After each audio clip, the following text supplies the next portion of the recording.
Hey guys, welcome back to our new store room. তো guys দেখতে পাচ্ছ ভাই চলে এসেছে। ভাই কোথা থেকে এসেছিল বলে দাও। আমি ক্যানিং থেকে এসেছি। ক্যানিং থেকে অনেক ভিতরে যেতে হয়, ওখান থেকে একটু অটো ধরে আমার যেতে হয় সাধুকই বাড়ি আমাদের। ও সাতমুখ, আচ্ছা আচ্ছা দাদার আচ্ছা ভিডিও কন্টিনিউ দেখি আমি।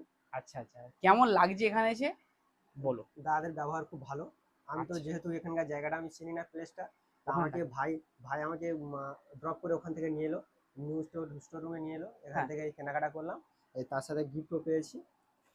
তো ভাইয়ের সাথে ভাই কম্বো নিয়েছে, সাথে শুজও নিয়েছে, একটা শুজও নিয়েছে জি। প্লাস কম্বোও নিয়েছে। ট্রিপল লাইনের কম্বো। ভাইকে আমরা আছি প্রথম দিন, ফ্রাইডে ওপেনিং, তো ভাইকে আমি প্রথম তুলে দিচ্ছি। ভাই তোমার কেমন লাগছে? খুব সুন্দর লাগছে, ব্যবহারও খুব ভালো। আমি এলাম এখানে কালেকশন নিলাম, খুব সুন্দর সুন্দর জিনিস তুলেছে। ইয়ং ছেলে যত আসবে সবার পছন্দ হয়ে যাবে। বেস্ট বেস্ট অফার আমি আছে এখানে। ঠিক আছে গাইজ, দেখা হচ্ছে নতুন একটা ভিডিওর সাথে। তোমাদের কেমন